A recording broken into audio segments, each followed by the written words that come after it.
What's up, guys? The UFC card in Des Moines just wrapped up. The last two fights were great. Main and co-main event delivered. Half of the fights were finishes, half of them were decisions. And for my predictions, I went 8-4 on the card. So 8 fights correct, 4 fights incorrect. I did get the biggest upset on the card. I did pick Reinier to beat Bo Nickal, so there's that too. Ultimately, I'll give the card like a 7 out of 10. I thought it was good. And we'll start with the main event. Cory Sandhagen defeats Deiveson Figueiredo by a second round, I guess TKO, but it came from the entanglement of the leg attacks between the two fighters. So throughout the fight, Deiveson Figueiredo was going for leg locks, and Cory defended every single one of them. But then Cory went for leg locks, and he does train with Ryan Hall, and those training sessions paid dividends because not only did he reverse Deiveson with one of his leg locks, that alone was more success than what Deiveson had, but then he also got the finish from one. Now, it could seem like Cory didn't mean to finish the fight like that, but he did push down Davis's knee into the mat as he was standing forward while having like a figure 4 kind of position around that left leg of Deiveson, which caused the injury. Now, hopefully it's not a bad injury. Hopefully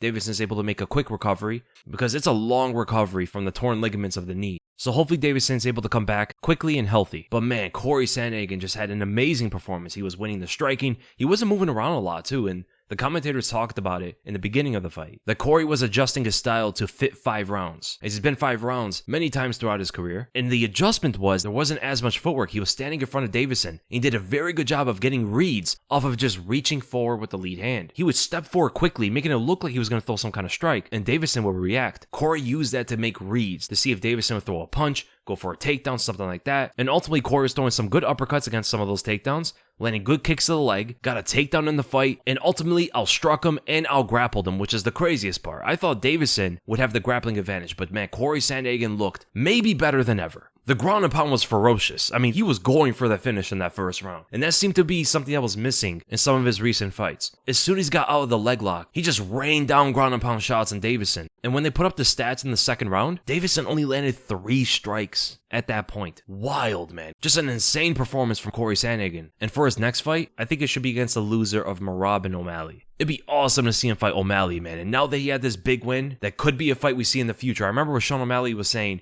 that he didn't care about fighting Cory Sandhagen. It wasn't an exciting fight for him. But if Merab beats O'Malley, which he's favored to do, we might actually get to see that fight, because I think Sean O'Malley versus Cory Sandhagen is one of the best fights in the bantamweight division. So that would be excellent. Cory Sandhagen versus the loser of Merab and O'Malley. And as for Deiveson Figueiredo, if he recovers quickly, then maybe him versus Song Yadong. That'd be a good fight. And Reinier finishes Bo Nickal, derails the hype train in the second round due to body shots. Every single shot to the body was deflating Bo Nickal, and Reinier won the first round, so he's the first fighter to ever win a round against Bo Nickal. I believe they're going to count that as a takedown after Bo Nickal stood up in the first round, so Reinier took him down with a body lock after. He's the first fighter to defeat Bo Nickal and finish him. Reinier looks so heavy on top after Bo went for the guillotine, and he should have kept top position and fought as a wrestler more instead of going for submissions against someone like Reinier is crazy. Pulling a guillotine against Reinier is just insane, especially for a fighter who hasn't been doing MMA that long. And not just that, as I said in the prediction video, I had Reinier winning the fight. I thought he was going to beat Bo Nickal, and he should just not have been as big of an underdog as he was.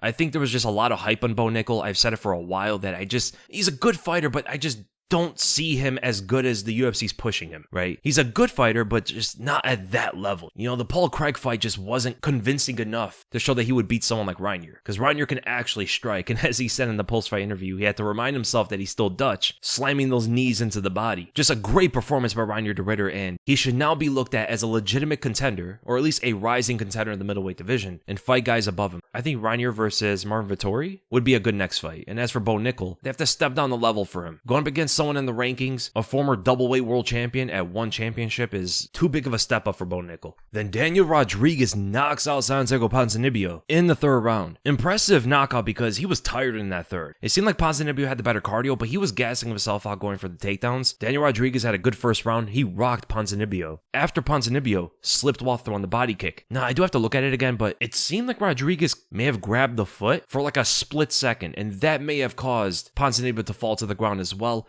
I have to look back at it again, but Ponzinibbio was standing back up, and that's when Rodriguez landed the shot, hurting him. And then, as usual for Ponzinibbio, if he recovers after getting hurt, it's like he transforms. It's like he becomes even better. He was fighting so much of a better second round than he was in the first, landing the jab, landing the right straight down the center, which was the main weapon that was successful for him. He got a takedown at the end of the second round, and then in the third round, where it looked like Ponzinibbio could have had more success carrying that momentum, he hesitated on throwing the right hand. So he was about to throw the punch, delayed it, and then threw it forward, and that's what led him to get countered by Daniel Rodriguez. One of the best wins in Rodriguez's career, and also a great fight throughout. And then Montel Jackson defeats Daniel Marcos by decision. This fight was a lot more lackluster, and there was a lot more wrestling than expected as well. Montel had some good trips in the first round, and Daniel Marcos was striking more in the first than he was in the second and third. He really wanted to take down after the first round. Maybe he felt the power of Montel, perhaps on his guard, or a punch landed, and he's like, okay, I'm not standing with this guy. It was just so persistent on the takedowns. And Daniel Marcos usually a decent enough striker. Montel landed a few punches in the third round. He went for the Darce choke, but not a great fight altogether. It was very lackluster. And I think next he should get someone in the rankings. I think Montel Jackson versus Keller Phillips will be a good fight.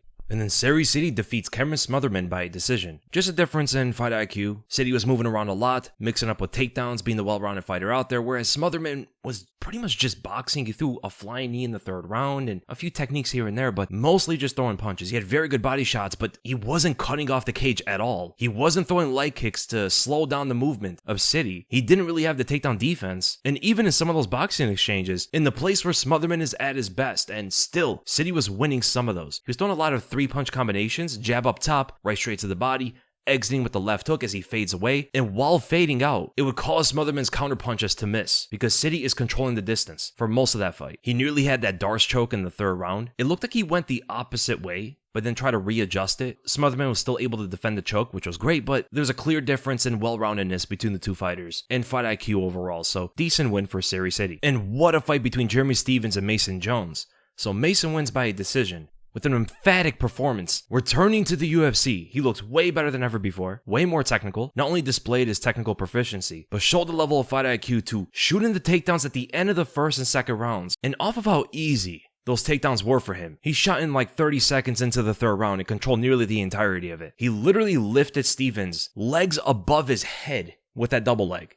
That's how much stronger he was than Stephens. It was absolutely insane. Mason was bigger, stronger, more technical, higher fight IQ, but Stephens has that punching power. Every time he landed on Mason, it had some kind of an effect, like his eyes swelled up off of the first flush right hand. And even though Stephens is a natural featherweight, he does carry that power into the lightweight division. He landed a few good leg kicks here and there, but Mason Jones just dominated most of the striking, landed good teeps to the body, which seemed to have slowed down Stephens midway into the second round, had an excellent jab, doubling up on it, throwing spinning attacks like wheel kicks and spinning back elbows, even combinations like a flying knee into a crushing elbow. Just an insane performance from Mason Jones altogether. Man, not only was the win for him very good, but I'm curious to see how far he can go in the lightweight division, because Jeremy Stephens may not be in his prime. He wasn't in his weight class, but at the same time, the skills of Mason Jones looks like he could get pretty far. Maybe top 15, top 10. And the fact that he's improved this much since his first UFC run shows a level of adaptation and fight IQ that alone should give confidence for his future in the UFC. What an absolutely amazing performance by Mason Jones. And credit to Jeremy Stephens coming back to the UFC. He landed some good shots.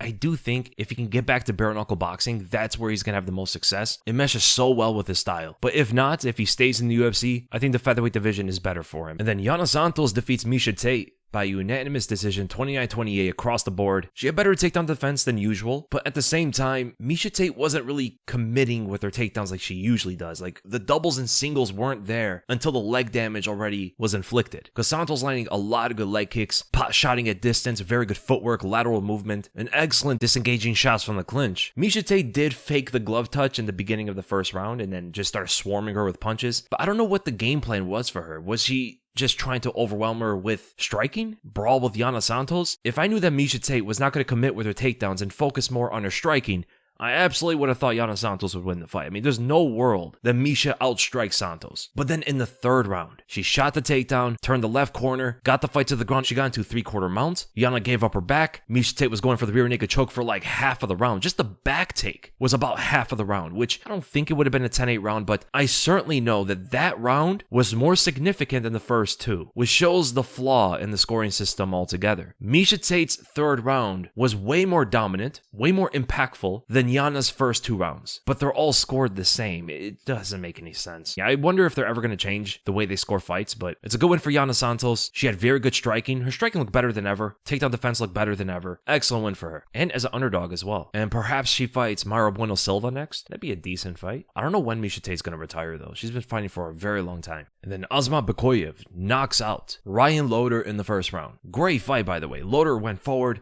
very aggressive in the beginning of the fight, as he usually is. With 2 aggressive fighters, they did have a feeling out process for as long as they could. It was about 30 seconds of feeling out, and then Ryan Loder started exploding with his aggressive striking, blitzing forward and trying to land that right overhand as Bekoyev was moving away and trying to line up his own right straight. They clashed in the clinch. Loder's trying to get the takedown from the body lock. Bekoyev was doing his best to defend the takedown. He gets out of the grip and reverses the pressure on Loder. Both guys throwing shots, but Loder actually landed a pretty good lead right overhand, but couldn't shake Bekoyev off of him. The pressure from Bekoyev continued, where he landed the right overhand, got the knockdown, and the power difference was so apparent as soon as Bekoyev started to land his shots, flustering Loder along the fence, hit him with a lot of shots, but Loder's got a decent chin, man. He took a lot of big shots, fired back until the 4-piece combination pretty much ended the fight. Bekoyev threw a left hook as Loder was throwing his own right hook, so it kind of slid by. It didn't connect flush due to Loder rotating his upper body for the punch. Then the right straight connects. So left body hook, right straight up top, left hook up top, right straight again. Not a fluid, quick combination, but every punch was powerful and dropped Loder to the ground with the ending punch. Excellent performance by Azamat Bekoyev, man. 2 fights in the UFC, 2 first-round knockouts. And then Jillian Robertson defeats Marina Rodriguez by a second-round TKO. A pretty straightforward fight. Robertson had the wrestling and grappling advantage and won easily through that. Got the single leg takedown in the first round, went for it in the beginning of the second round, got out of the choke from Rodriguez, passed into full mount, ground and pounded her way to a finish. Easy win for Jillian Robertson. And Rodriguez retired afterward. She had a great career, fought some of the best fighters in the world, had excellent striking skills, and all the best to her future. So that would most likely put Robertson in the top 10. And I think a good matchup for her would be Mackenzie Dern. I think we had Quang Lee defeating Gaston Bolaños by a second round submission. Another fight where a good striker used his grappling skills to win the fight. Didn't just stand, didn't just contest in what both guys are very good at, but mixed it up, showed the evolution of MMA, landed some good shots too. I mean, in the beginning of the second round, he was angling off for his own counter punches, and Bolaños just had no answers for the grappling. He couldn't get up in the first round. It was an easy back take in the second round for Quang Lee. Got the rear naked choke. Bolaños did not tap out, put him to sleep. Good win for Quang Lee, man. I think with a Thomas Peterson defeating Thomas Peterson, just mix it up, wrestle his way to a win. Had good takedowns from the body lock. In the first round, even got into full mount, but then went for the arm triangle choke, and somehow May survived it. It looked like the choke was all the way in. Peterson tried to readjust it and still could not get the choke. Crazy, but then second round, more of the same. Peterson shoots a takedown at the beginning, gets a single leg takedown. May stands up, gets taken down again. Good ground and pound shots from Peterson. And the third round was more of the same. Dalton Mayes tried to land a flying knee, just like wrestling dominance from Thomas Peterson. And then Juliana Miller defeats Ivana Petrovic by decision. Grappled her way to a win. Not too much striking between them two, and the amount of striking wasn't anything crazy, but the back takes from Miller were great. Smooth back takes, and even securing the third round, which was